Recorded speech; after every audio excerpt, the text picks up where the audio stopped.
Because what you, the unsung heroes in the wastewater industry, do matters. Join me, Suzan Chin-Taylor, the Doo-Doo Diva, a longtime veteran of the wastewater, trenchless, and civil infrastructure industry each week as I deliver industry know-how from industry pros who know how. Whether you want to learn about the latest trends in technology, training and retaining great talent, sales and marketing, leadership and growth, or simply how to be more efficient, productive, or profitable, this podcast is for you. Let's dive in. Well, hello, everybody, and welcome to this week's episode of the Doo-Doo Divas Smells Like Money podcast. Today, we are visiting with Catherine Baker, who I met on LinkedIn, that wonderful thing that I always brag about and love, my favorite platform of them all. And Catherine is a founding member of a really unique firm called Avanzara, which means moving forward. Love that name. And the reason I wanted to bring her on to the show today, that although she is not directly involved in our wonderful industry, what she has to share and what I've been following her content for a while, has some really interesting things that are going to be useful to everybody, whether you are in the contracting business, if you are private sector, nonprofit, public sector, that all of the things we're going to be talking about today are universal. They're universal problems, they're universal challenges, and there are universal solutions. And so thank you for coming on the show, Catherine, and so glad to have you here. I'm so glad to be here too. Thanks for inviting me. So what we're going to be talking about today is mid-level management and the development gap. And I guess what really prompted me to want to bring Catherine on the show was this little statistic that was very shocking, that 40% of newly promoted managers in any type of organization will fail in some way within their first 18 months. And I found that to be a very sobering statistic, but also a sad statistic, because across the board in our industry, we are facing retention problems, recruiting problems. And this kind of speaks to the health of our workplace culture, or even our style of management, to make sure that we're taking care of our people as they come up through the ranks. And so I'm not going to take any more time with this, but I want, Catherine, you've been an expert in this field. So tell us a little bit about your background, and then I want you to do a deep dive in to what are those common things that you have seen across all types of organizations that actually managers not meaning to, but they unwittingly set their mid-level managers up for failure. Exactly. Okay. Well, again, thanks for having me on. My background is 37 years in the staffing industry. So I started two companies and sold, bought a partner out of one, sold another. And during that period of time, I worked primarily with manufacturers and warehouses, distribution centers, more blue collar. We were a light industrial staffing company. I've been in a lot of facilities, including wastewater treatment plants, in which many people have not, and I have been in those too. And during my career, when you're a staffing company, you're also a partner, with these companies. So I saw lots of things that, perhaps a casual, observer may not notice. And a common theme in all of them was the employees being promoted into a management position with little or zero preparation. And so, as you indicated, up to 40%, it might take them 18 months to fail, but they do for a variety of reasons, which I'll go into. But I've seen it happen so much. And I found an interesting book called The Power to the Middle that was written by some consultants from McKinsey. And I wanted to say how they define middle manager, because I've been asked that before. Well, what is a middle manager? And they say it's a manager that's operating between team leaders or frontline workers and the senior executives. So they're at least once removed from the front line and a layer, at least one layer below the senior leadership. So they are the linchpin. They're the communication between the people doing all the work and the executives. So like in your example about, even in the public sector, so they've got the people at the top looking at the reports and everything. And then here's the workers. That's that middle manager level is key to communicating what's really going on and to communicating between high level executives and the frontline workers. Right. So it's a pivotal position. It's kind of the glue that connects all of the people together. A perfect metaphor. It's the glue. It really is the glue. And I've been researching this more because, again, I've seen this for 37 years. But that mid-level management, companies have been making cuts there. It really kind of started in the 80s. And you might remember that too. It was like, oh no, profits are down, let's cut. Who needs that mid-level manager? And so that was a popular, and still remains so, a popular place to cut. But that is one of the worst places to cut because they're cutting out that communication.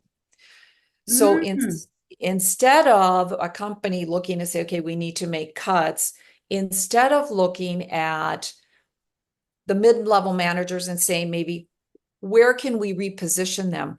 Maybe they shouldn't be managing 5 lines on the manufacturing side.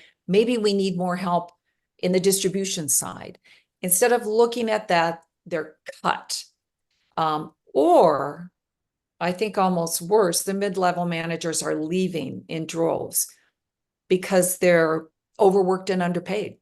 They're often, when they're promoted, and I have seen this too, and you probably have too, they're promoted, okay, you're a manager, but don't forget you still have these other duties. So often that's kind of the throw everything into this category and it all falls on the mid-level manager. And they're not making the salary, of course, of the executives. They have more work than the frontline workers. So often in these happiness scales, it's that mid-level layer that they're the ones that are the most stressed out and the unhappiest in their jobs. Wow. So, one of the things, I guess, what prompted this, I love this post, and you listed, there are several reasons, and if I'm looking up, we're not doing shifty hires, I just have to look at another screen. Yeah. There are several reasons for this. The new role expectations are, and I want you to speak to these. The new role expectations are unclear. A lack of onboarding to transition to a managerial position. Soft skills such as communication and team motivation are lacking, and a mentoring program is non-existent. And one that I think I would like to add, because I see it a lot, is someone who has been, especially in our industry, is you have someone that has been a very good technician. They are excellent at what they do. And then they reach a point where management would really like to reward them financially. But because there's a cap on the amount of money that position is allowed to make, they realize, okay, well, then we have to promote Joe to the supervisor's position. Exactly. You just hit the nail on the head. You promote him to a position that he may, without even asking him, he may not even want or enjoy, because he loves working with his hands, but you want to reward him. And then you give him the promotion and he feels obligated to take it because, oh, wow, they've honored me with wanting to make me a supervisor. They want to give me more money. I've been here for 5 years. The only way I can, and he'll take it feeling out of obligation knowing that maybe this isn't the right thing for me. I've seen this a lot. You get him there, he's absolutely miserable, and then he leaves. And then he leaves. So what has happened? Not only have you lost a manager who hated it, but you lost a guy that had incredible intellectual knowledge about the operations and the equipment and how to do that job well. And so that is going to impact, if you're a contractor, that's going to impact your bottom line.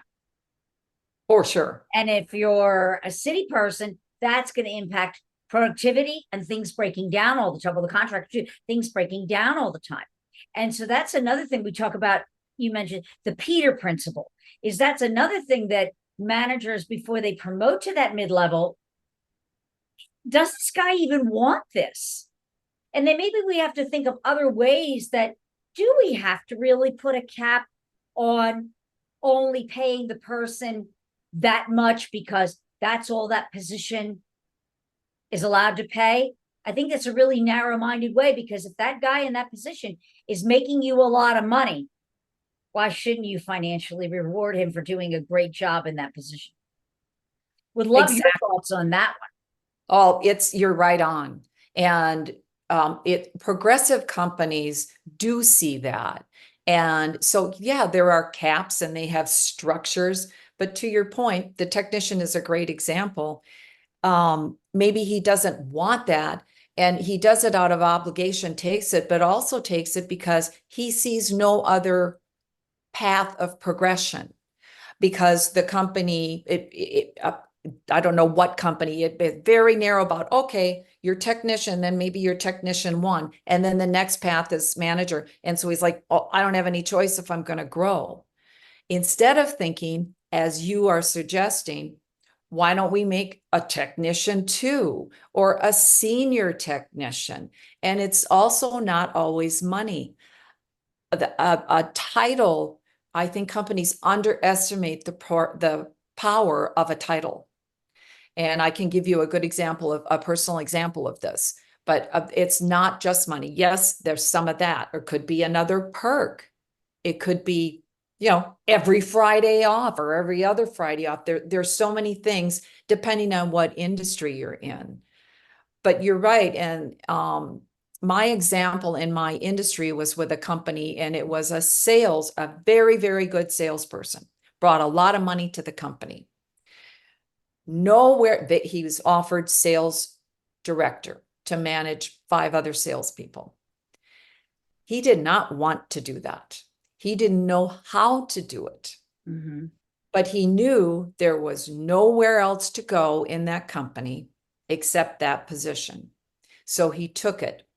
And when you listed my 4 points, that there was 0 onboarding, the expectations were vague. There was a quota given. And by the way, they expected him to still sell. This is a perfect example of here's your new duties, but don't forget you still have a quota to sell. So he still had that, and he had 0 management experience or skills. But he took it for the same reasons that you said. Well, they're offering it, and that I said, I see nowhere else to go. So the first point, would you read me my first point that I said was that? Yeah, new role expectations are unclear. Expectations. Right. Lack of onboarding to transition to a managerial position. The soft skills, team leadership, and mentoring is non-existent. All of those things happen. All of the above. All of the above happen. And I'd like to speak for a minute on onboarding. Okay. So many companies have a structured onboarding for new employees. I think that's a whole nother area that needs a lot of work. It's usually very cursory. Here are the bathrooms. Here's how you check. Here's how you, clock in. You get paid every other Friday and stuff like that.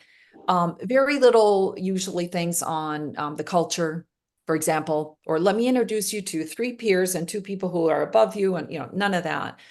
But there's usually a process.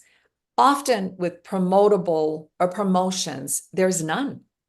They're like, well, Catherine already knows the company. She already knows the culture and everything. So why would we onboard her again? And look, we gave you this new title and this new role. Here's your team. Good luck. And we'll have a meeting every month to find out your results. And that's about it. So and they don't know that Catherine has never managed anybody. They don't know that I don't know how to give feedback, that I don't know how to motivate a team. Often I saw in manufacturing, that new manager doesn't even know how to talk to people. They're just used to barking orders or not even talking. They're the best operator, the best technician you could have. How does that technician know how to talk to his team or the upper level management? Often they have no skills to do that either. And that could, the proper communication and how do you create, that workplace culture. We talked about this because, I'm an everything DISC trainer, is that people understanding what makes them tick, but also understanding what makes their teammates tick so that they can communicate. And if you're not communicating the right way, that can create a toxic work environment. So you could promote a manager and then wind up losing all of the people that he's supervising because he creates a hostile or toxic work environment. Absolutely. Absolutely. And I have a fellow coach, because I'm a coach and a consultant, fellow coach. She had an executive hire her and said, you need to coach. It was a manager, a high level manager, and it was a woman. Said, you need to coach this woman or she is out the door, because she has alienated everybody on her team because of her abrasive personality. Just like you said, she did not know how to talk to people. And the coach that told me this story coached that woman for a year. It took a year. Obviously, she had enough skills that the company wanted to keep her, but she was,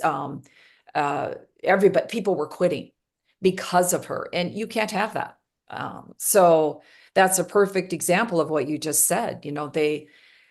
And DISC, I'm glad you brought that up. DISC, there are lots of assessments. DISC is very good, and I've done that too. I believe in the power of it.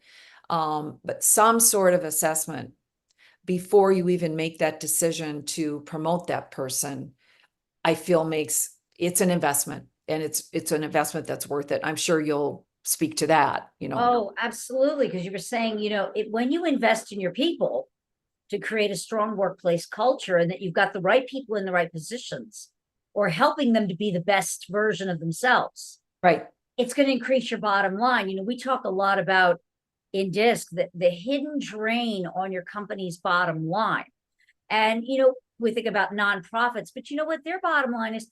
They still have to answer to their residents, their ratepayers, that even though they're like publics, they're bored. Yeah, public, exactly. It's a different set of criteria, but still everybody has to answer to someone. And there is a bottom line. We might just define it in different ways. And so the hidden drains on organization that people don't realize, believe it or not, is human insecurity. It's the biggest drain on any organization. Oh, I believe that. And the way that you get past that, we all have it. It's hardwired into us. It's an innate survival instinct that we all have in different degrees. And as managers, we're dealing with that insecurity every single day when those people show up for work. Yeah. No, you're someone's a mid-level manager doesn't mean they're not insecure. They're very insecure. Everybody's insecure about something on some level. Yes. And so the only way that we're going to get past that is to create cultures of trust. And how do we do that? It's communication, understanding how I communicate, how you communicate, what stresses me, what stresses you. So we're not coming at each other. You're going to love this. I did a facilitation. It was with a mid-level manager. It was interesting. No, he was the owner and he had a mid-level manager. Okay. This men matters. She was exuberant. She loved her job. She was full of ideas.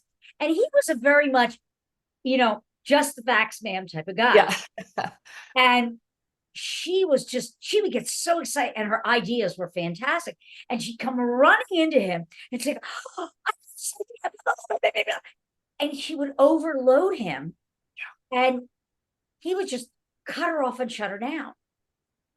And how she saw that was, he doesn't like me. He doesn't like my ideas. He doesn't value me.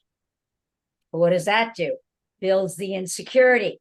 Yep. I'm not valued. I'm not heard here. She got close to quitting.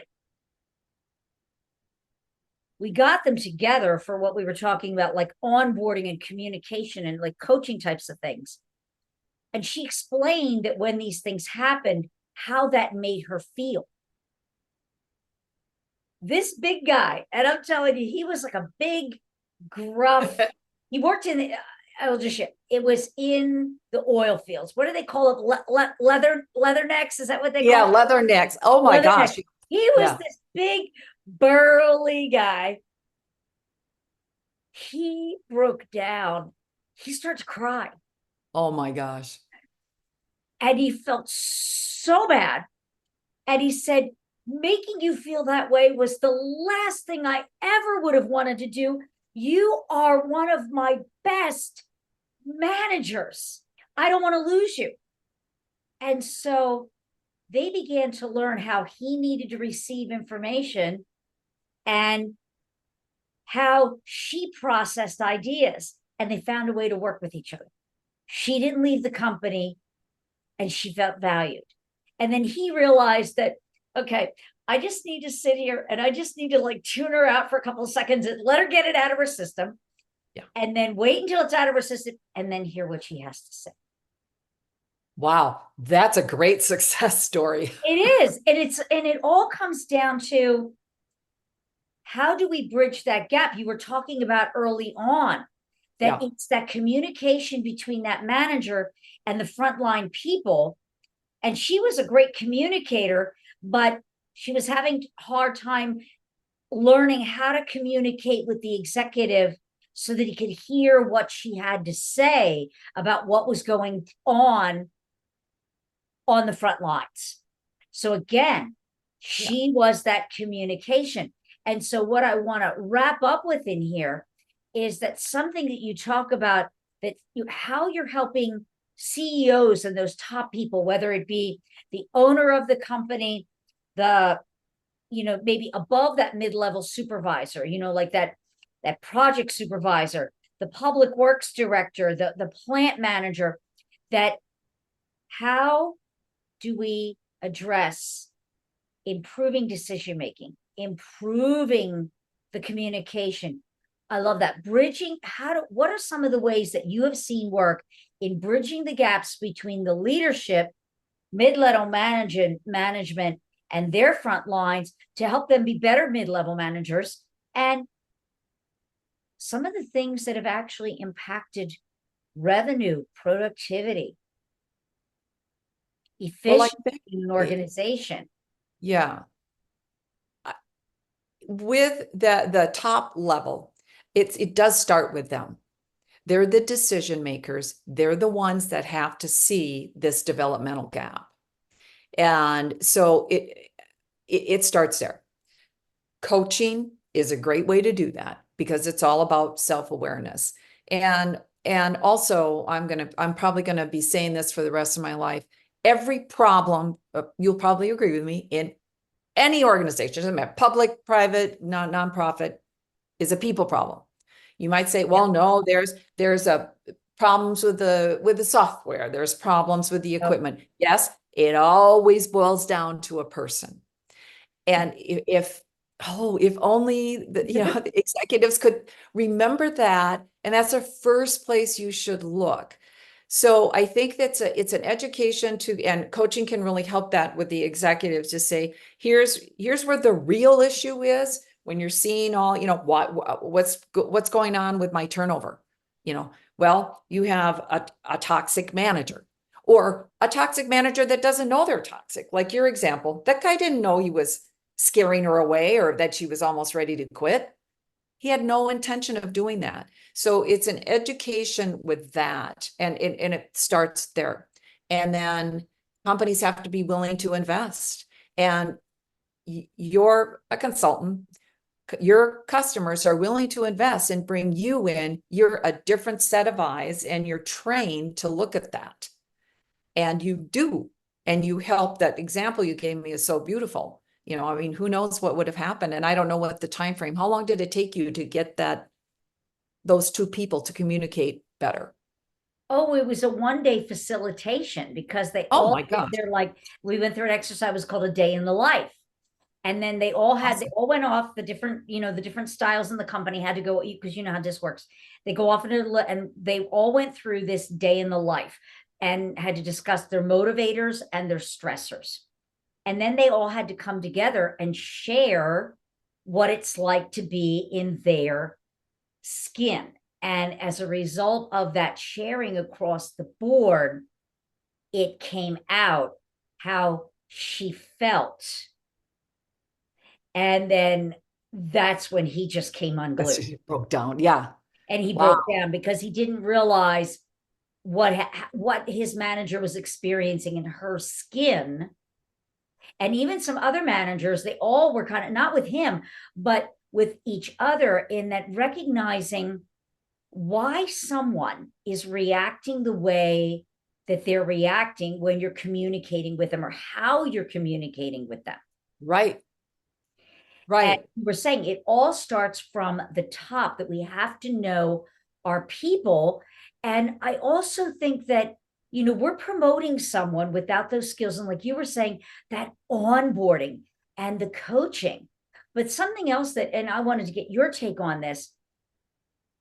What's your take on, you promote someone and they've all been working on that same level with that team, their coworkers, but now they're in a different position. And that guy that they went out with every Friday night and had a beer with at the bar, now he's the boss. That's going to change the dynamics. And so often, well, wait a minute, Joe, you're my buddy. Why are you coming down on me so hard? And here he's being now put in a very, and I see this a lot in, our industry, and that type of like blue collar, you're my buddy, you come to my house for barbecue on Sunday, it's because they've known each other. So, but now he's in a position where he's got to supervise that guy who he's been friends with for years. And if that guy does something incorrect, we need to give him the skills to be able to communicate that as in that business managerial role without damaging the personal relationship that you've had with that coworker for years.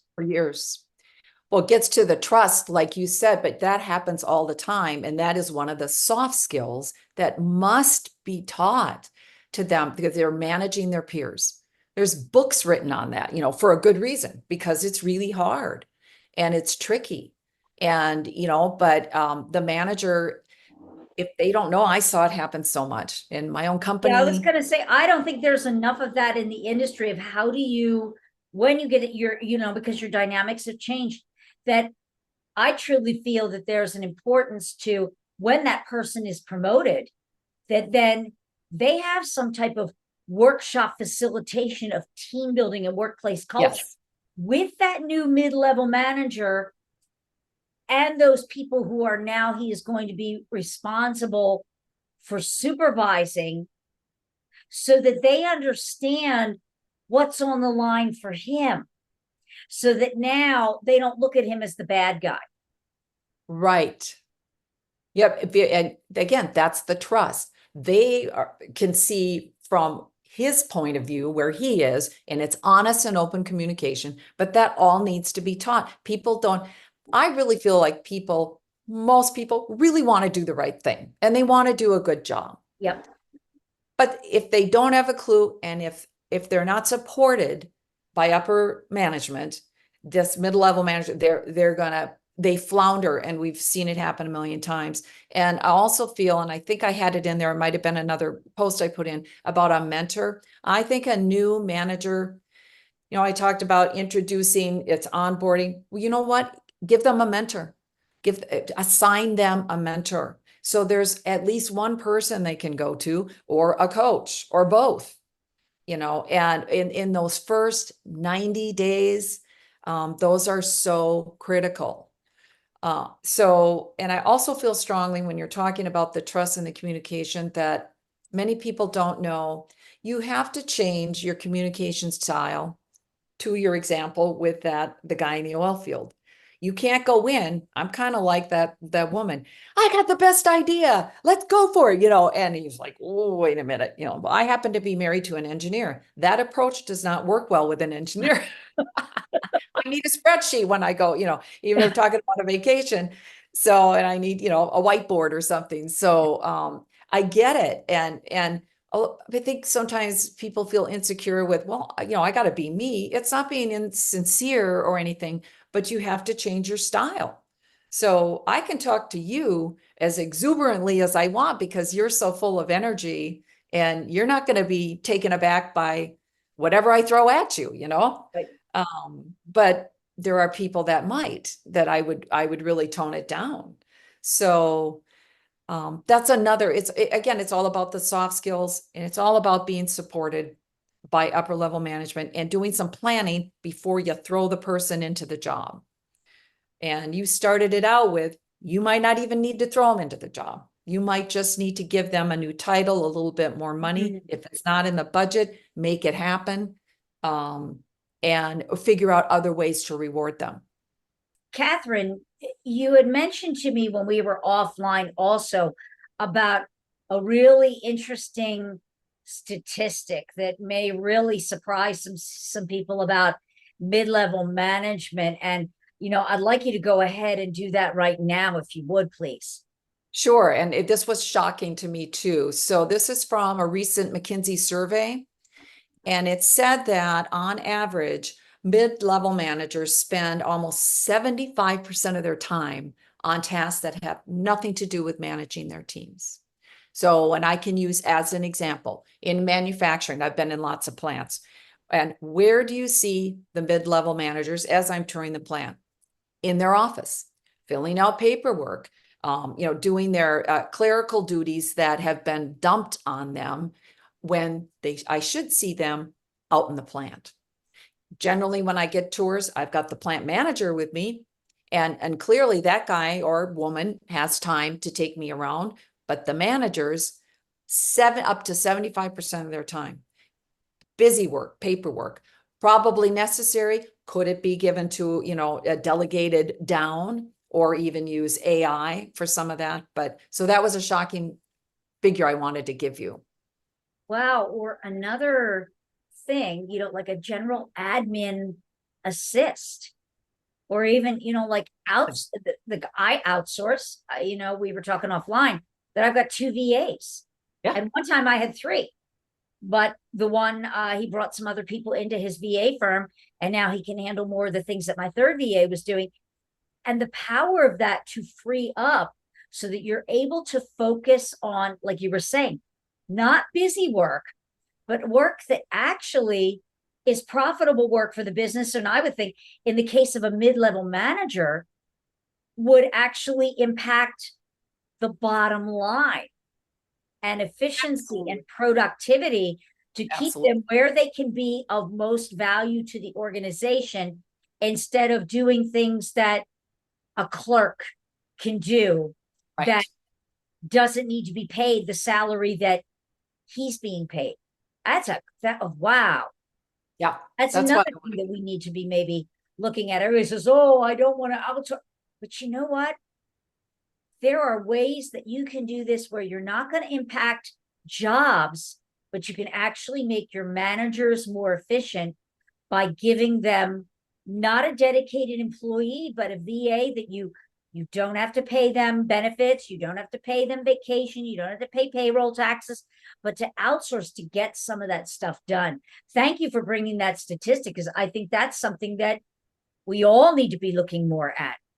Agreed. I totally agree. I also think, and I heard this year, you might even be familiar with this company. I think they were called Terryberry, and they make recognition for service pins and Oh, other types of yeah, things. And they said, at the end of the day, people appreciate recognition they do. often more so than money or promotion or title. To be Yep. valued for their contributions and to receive some small token that we really appreciate who you are and everything you've contributed to the organization. And so, this was great. And that I love that mid-level management developmental gap.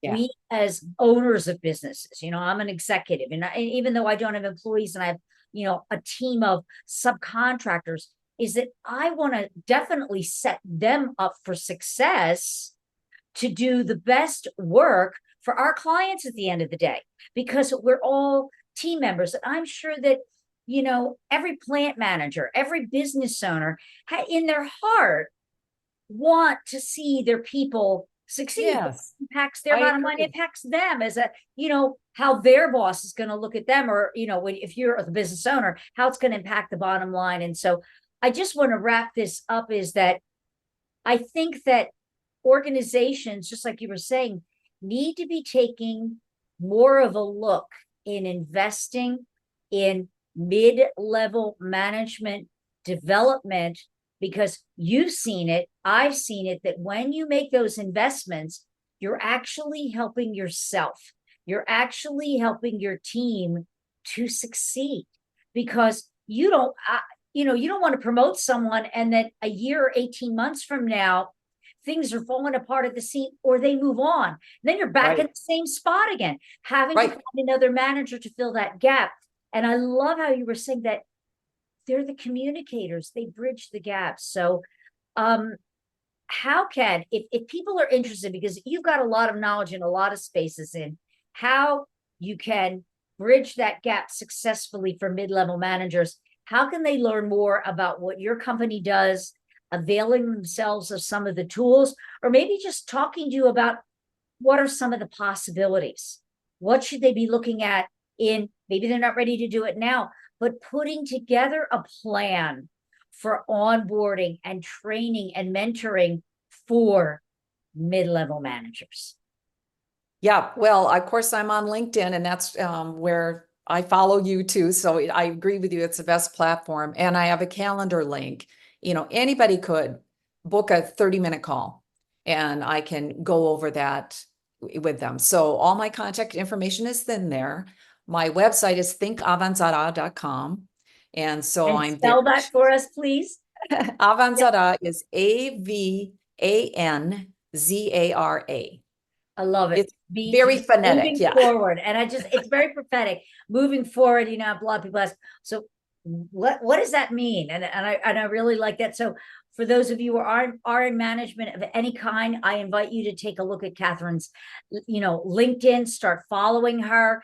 Even if you never become a client, I will tell you the wealth of the posts and the information that she puts up there on her feed, you are definitely going to get something out of it. There are tips that you can start thinking about, that you can implement into your organization right now, that, sometimes it just takes one little thing, Yeah. and it can make a world of difference. And so, Catherine, thank you for coming on the show today and just sharing your wisdom and having this discussion about the importance of mid-level managers. And for those of you who are watching today, thank you for joining us. And until next time, keep it flowing. Be sure to subscribe to the show so you'll never miss an episode. If you're an industry expert and would like to be considered as a guest on the show, click the Be a Podcast guest link below in the show notes for more information. Thanks again for joining me, the Doo Doo Diva, on this week's episode of the Smells Like Money podcast.